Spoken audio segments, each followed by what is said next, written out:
This is what we've all kind of been talking about all weekend. And so we didn't talk on Friday. We didn't, I had the show recorded and I talked about the potential bombings and how bad that was of an idea was and all these other kinds of things. And I was hoping that they would go the 2 weeks and then see what happens. I was completely wrong, and I'm sure all of us were, when something came across the bottom of your screen or you got a message or something that said, Trump orders airstrikes on Iran. And I just went, you got to be kidding me, dude. You got to be kidding me. You are doing, and let me just say this off the top. Yes, there's a ceasefire supposedly in place right now, and that is great.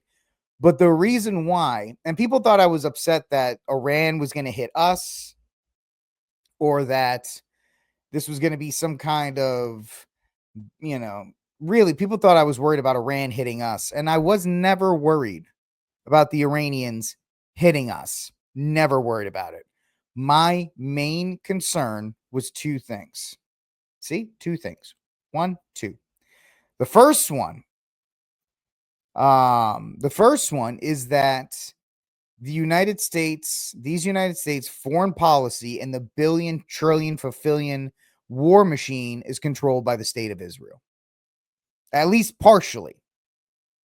You cannot say otherwise after this weekend. The Israelis launched strikes 2 weeks ago.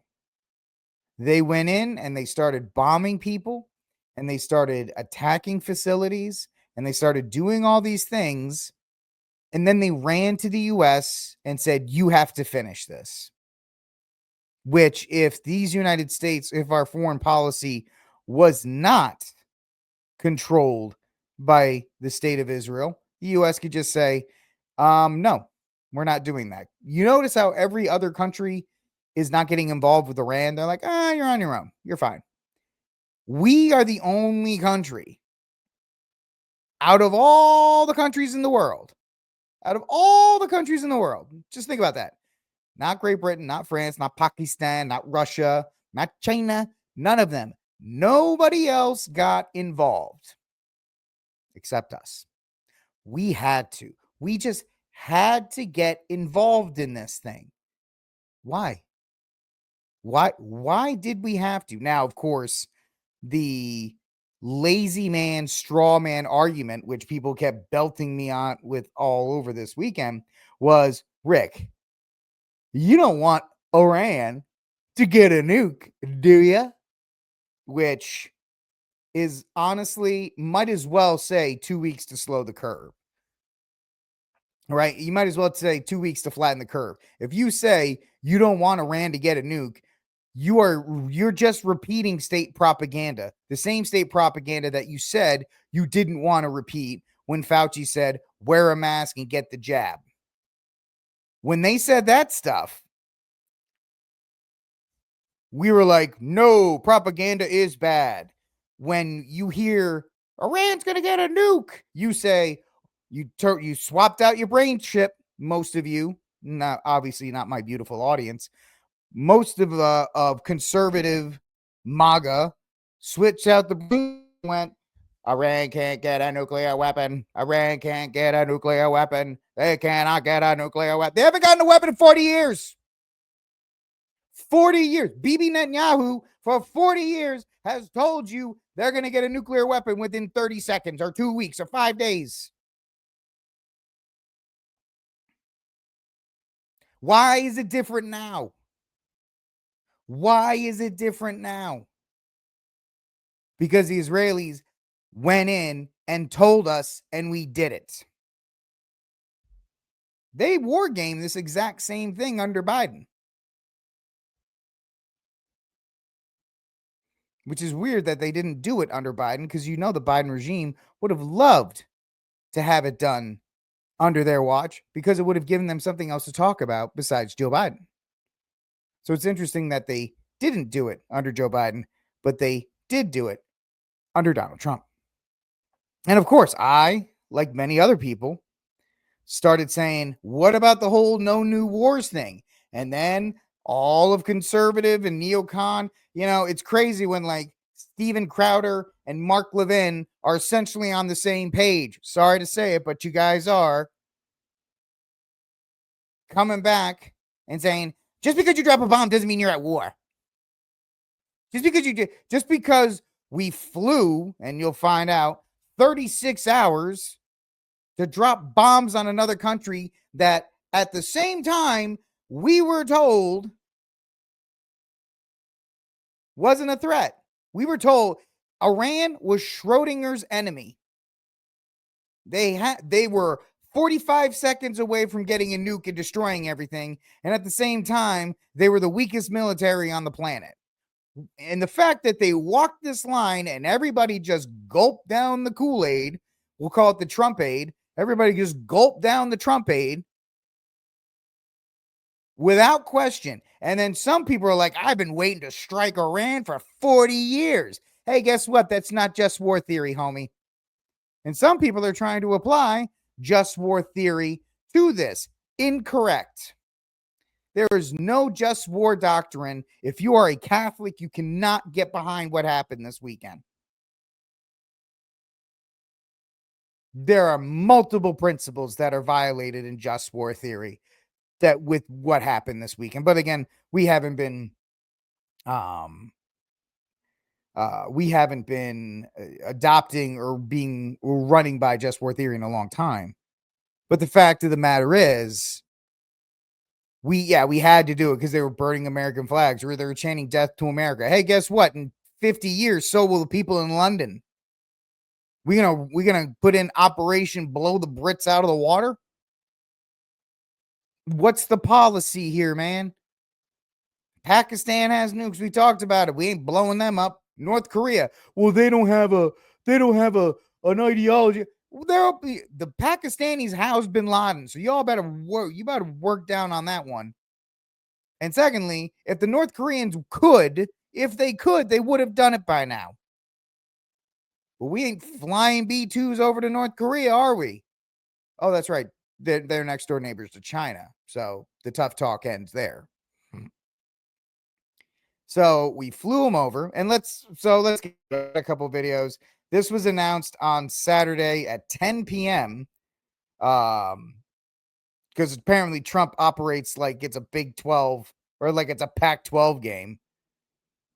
But let's check it out. It's 3 minutes long.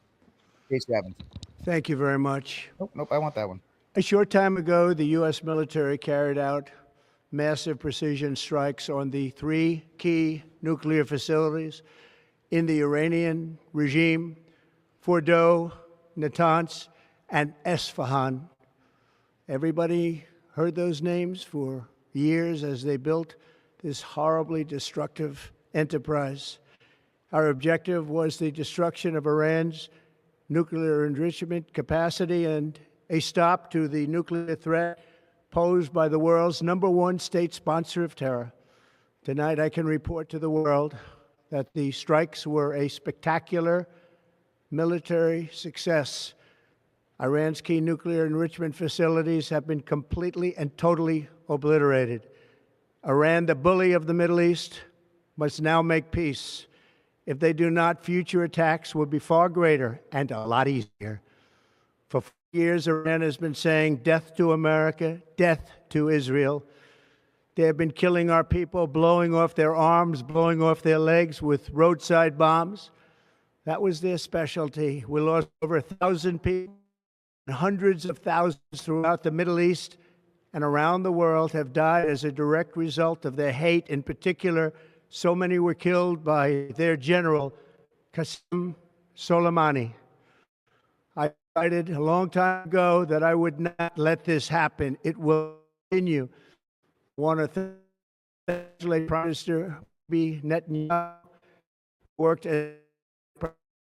as ever worked, and we've gone a long way to erasing this horrible threat to Israel.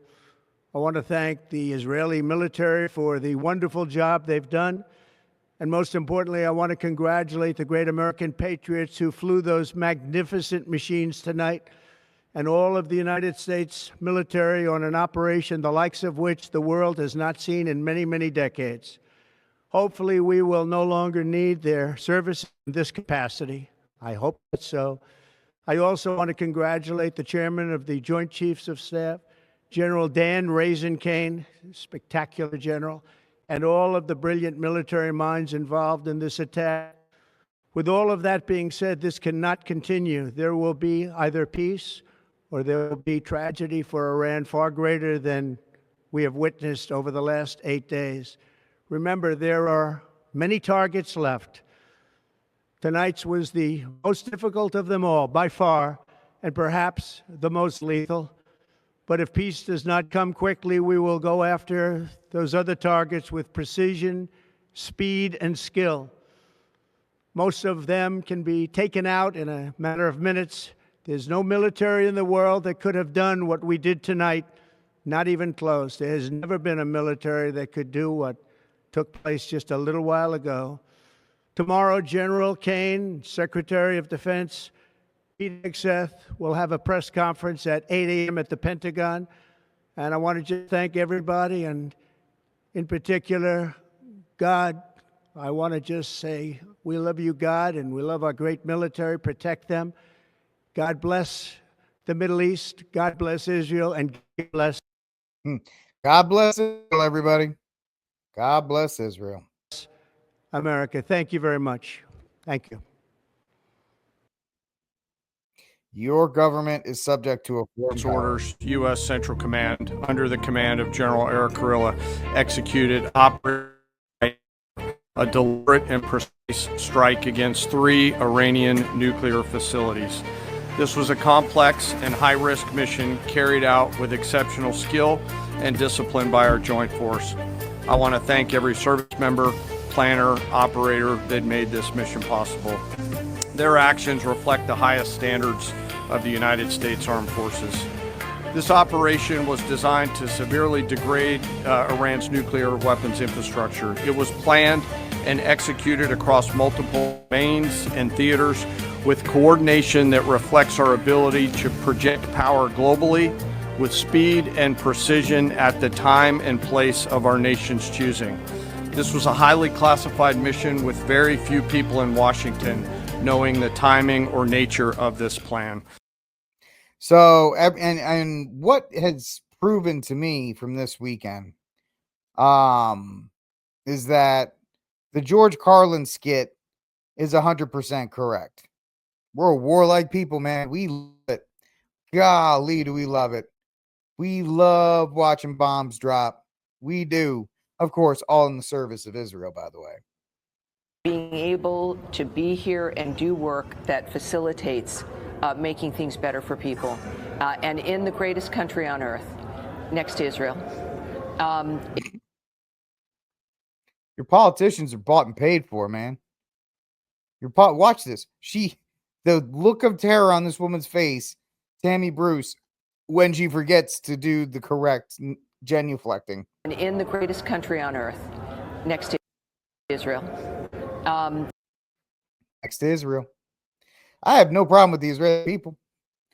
But I do have a problem with the fact that they control most of the government. Or they not control. Let me take that back. They have an outsized influence. How about we say that? They have an outsized influence on what's going on. And we don't even know. We don't even know if the strike that happened on Saturday was even effective. There's different reports out there saying that Trump and the State Department and back channels actually contacted the Iranians so they could get their stuff out. And if they didn't contact the Iranians knew something was coming because they got a lot of their material out of Fordo.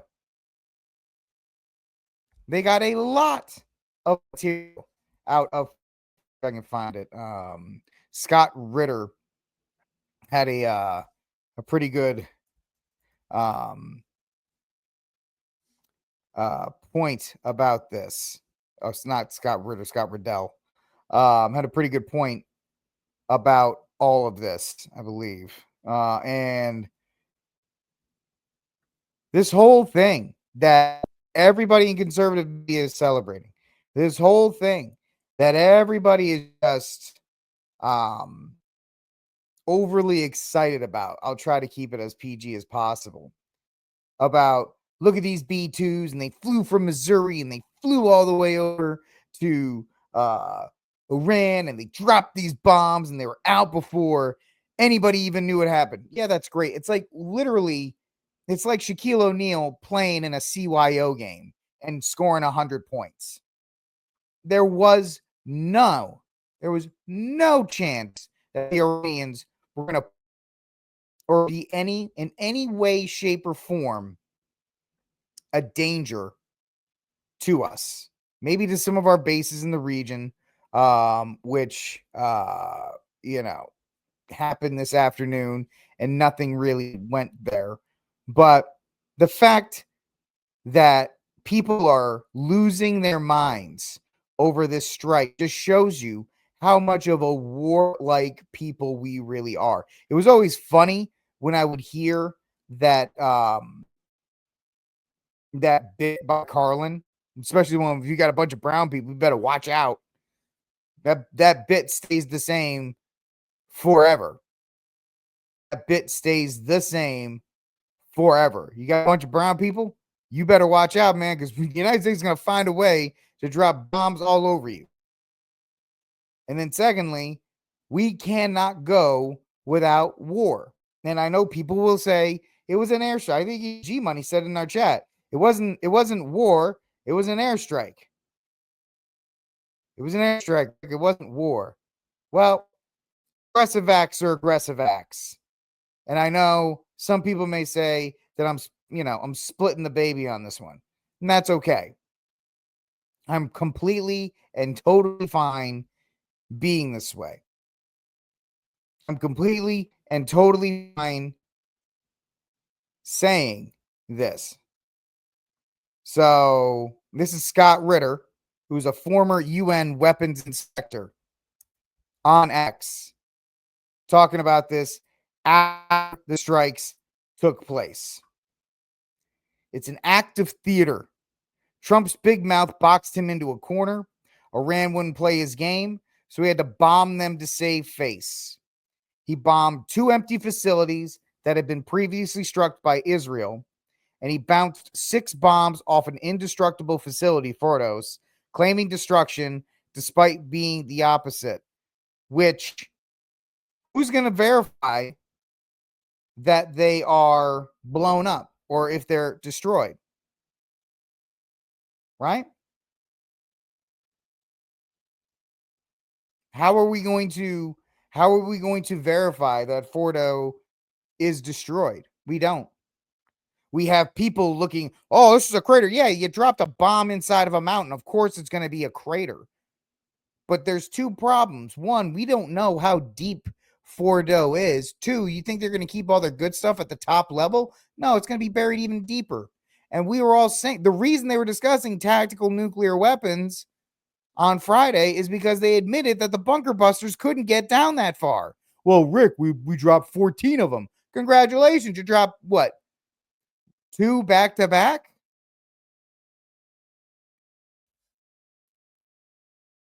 So it's absolutely crazy. The contained strike and nothing burger. And this is the man whose supporter called the greatest leader in the world. He's a national disgrace. And that's where I say bad Trump. Because he got forced into this corner by the Israelis. He got forced into this conflict. And he got forced into this. And the reason why is because anytime you do military action,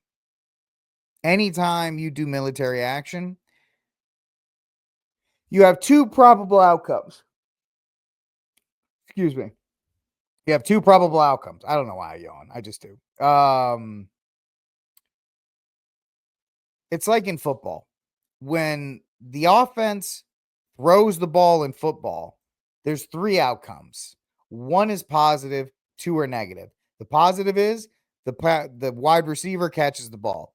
The negatives are the ball gets dropped or the ball gets intercepted. Yet people still do it. When these planes go into the air, yes, what happened was great. I am happy that they came back safe.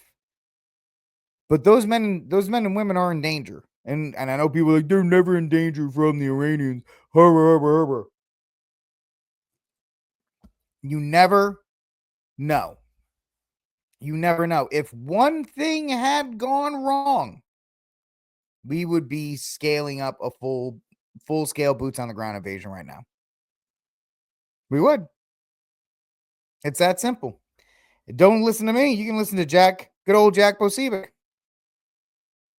Right, he's up there, and Mark Levin also on Twitter as well, and I'm sure he will on Fox at some point, saying, how are we just going to allow them to stay? We can't just allow them to stay. We've got to go in. We've got to do more. We've got to do this. More. Full-on regime change. Full-on regime change. And I said, Lindsey Graham, with this, history lesson, I wish he could dial it back just a little bit to the regime change that happened just before the regime change of the Iranian student revolution, because a little something called Operation Ajax that perhaps we could talk about in the 1950s, back when Iran was a democratic republic. And who was it that overthrew? Oh, right. The CIA overthrew the democratic prime minister of Iran, Mossadegh, and reinstalled the Shah. That's what made the Iranians so mad they turned to a nut job like I told Khomeini. It was the last time all these eggheads got together in the CIA and said, this will be a great idea, going to work real well for everybody. It was about oil, because BP controlled the oil, all the oil fields in Iran, and then Mossadegh came in and nationalized it. And they said, oh, we can't have that. So it started with MI6.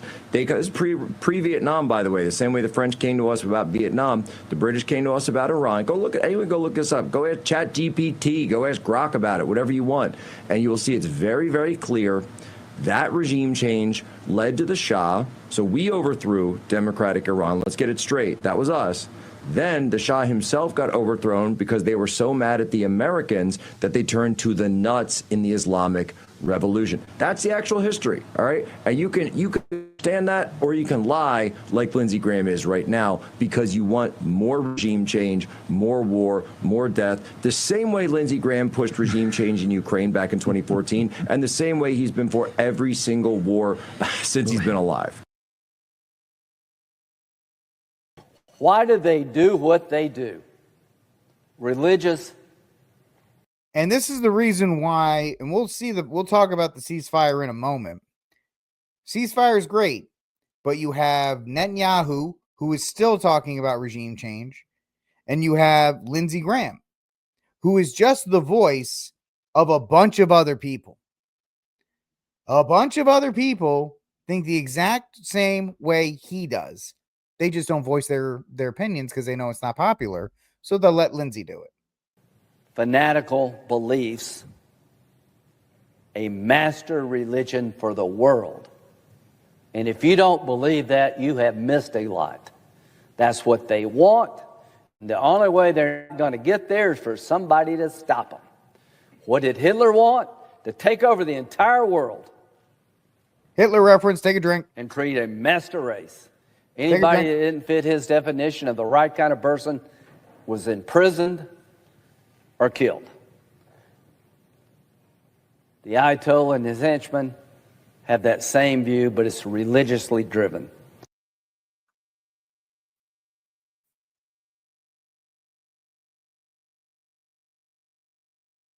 It's about a religious agenda. Why do they do what they do? Religious, fanatical beliefs, a master religion for the world. And if you don't believe that, you have missed a lot. That's what they want, and the only way they're not going to get there is for somebody to stop them. What did Hitler want? To take over the... What did Hitler want? Okay. I thought there was more left. Guys, they're still pushing for it. They're still pushing for it. Even though, and let's bring it up, even though there's supposedly a ceasefire. Saw from that stinger, President Trump just posted to his X profile, "Congratulations to everyone. It has been fully agreed by and between Israel and Iran that there will be a complete and total ceasefire in approximately 6 hours from now, when Israel and Iran have wound down and completed their in progress final missions for 12 hours, at which point the war will be considered ended. Officially, Iran will start the ceasefire, and upon the 12th hour, Israel will start the ceasefire. And upon the 24th hour from now, an official end to the 12-day war will be saluted by the world." So absolutely incredible coming off of the events from this weekend. So we have the perfect guest to talk about this. She is the vice president of the Lexington Institute and national security analyst, Rebecca Grant. Rebecca, great to have you here with us, especially tonight. Oh, great to be here. All right. Since Iran is so trustworthy, should we take this with a grain of salt? Because it sounds wonderful. It sounds like the ideal scenario, but do we trust it? Well, let's hope so. I'm impressed with the detail, and we'll be watching Iran very, very closely. So we'll see that their military is in more of that relaxed and stood down posture. Want to make sure that we're seeing no missiles being fired. Space Force will continue to be all over that, watching for any missile flares. But let's assume this is true. I've got to say thank you, 509th Bomb Wing with the B-2s. Amazing how quickly. I'm not doing any of that. Sorry. Remove. So somebody asks, I do think Trump is smarter than Bush, though. I think more surgical tactical strikes would have been more used by Trump than 10,000 boots on the ground. No, here's the thing, Bellator. I get what you're saying. My worry was one to set up another. My worry was the strikes went in. You were going to get information that, and you have the Wall Street Journal and others are reporting that you've only set back, and I use the word only in this context, you've only set back the Iranians 2 to 5 years. So if you didn't get one now, you're getting a ground invasion of Iran within the next decade. This is only the first year of Trump. Trump may be backed into a corner in 2026, 2027 to do so, to go in. Because the Israelis want it. The Iranians want it. The Israelis want it. The military industrial complex wants it. And so my fear, and this is what I've been saying, though, I wasn't worried about Iran striking America. Now, I am worried about sleeper cells. We all know that because 20 million people came rushing through the border, and terrorism is terrorism. But the fact is, I was worried about the follow-ups, and Netanyahu is already on there saying we need to finish the job and we need to do this. He still wants it. Remember, if you watched the show on Friday, because it was pre-recorded, I said the Iranians were desperate to get Trump on the phone to protect them from the Israelis, to get the dog back on the leash, essentially. Mark, if you think about it, why did we drop bombs on Florida? Why did we send over about $2.1 billion in military might to bomb empty sites? Because because Netanyahu and his government wanted it. They demanded we do it. There was no reason for Trump to do this. Trump didn't have to do this. So no, I'm not going to give all credit, and I'm not going to lick Trump's boots like a lot of people are. You have everybody be like, Trump was right about everything. Hey, man, I'm happy he was able to get this thing settled. I'm happy there's a ceasefire in place. I'll say that again and again and again. But I'm worried that the door has been opened. That Pandora's box has been opened as far as military strikes. But don't worry. JD Vance says everything's going to be okay. finish line before this broadcast, and it looks like the president has been able to do that. I mean, look, he's been working the phones constantly. Frankly, before the 12-day war started, but certainly over the past 12 days, the president's been extremely clear about America's national objective here. It is to create a world where Iran cannot build a nuclear weapon. We, of course, destroyed the nuclear program that they had, and the president told the entire team, we're going to work to make sure that they don't try to rebuild that nuclear capability in the future. And it's, look, this is a great thing. For Israel, think about this. They've accomplished an important military objective. They've helped us destroy the Iranian nuclear program. They've also destroyed the conventional missile capability of Iran that threatened the country of Israel. For the Iranians, I think this is a new opportunity to actually pursue the path of peace. As I said yesterday, what the Iranians have showed through their support of terror networks, through their now failed effort to build a nuclear weapon, is that they're just not good at war. And I think the president really hit the reset button and said, look, let's actually produce long-term peace for the region. That's always been his goal. I actually think when we look back, we will say the 12-day war was an important reset moment for the entire region.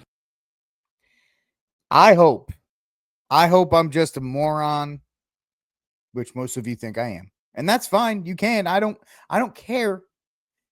I am never going to be pro stupid war. Right? I'm never going to be pro stupid, unjust war. If somebody, I was actually, we were, people mentioned in the chat the raid on bin Laden in Pakistan. I was fine with that. 100% fine with that. But this was not in America's interests. I will say that again. This entire quote unquote 12-day war was not in America's interests. Hey, you know what? Somebody's got to be the clown jester. What was it? The court jester? I might as well be the court jester, my friend. If I make you laugh, then that's all I care about. We can't all be a genius. Yeah, you're right about that. That's I should name my show that. We all can't be geniuses. But the fact of the matter is, I didn't like it, and all the pieces for me lined up. Guys, we're acting as if this is a done deal. We're acting as if this is a done deal. BB got a taste. BB got a taste. Mark, there's a very interesting line of thinking. And if that's the case, then I have to give Trump credit on it. There's a very interesting line of thinking that Trump dropped these on these empty facilities and did the show of force to keep the Israelis from nuking, from using their own tactical nukes on the site, on Fordo and all these other places. That's another rumor that was going around. And like I said, if that is the case, and that's what happened, then good for Trump. But at the same time, I don't know if that's going to be the case there. It could be, it might not be. I don't know. But I'm hoping.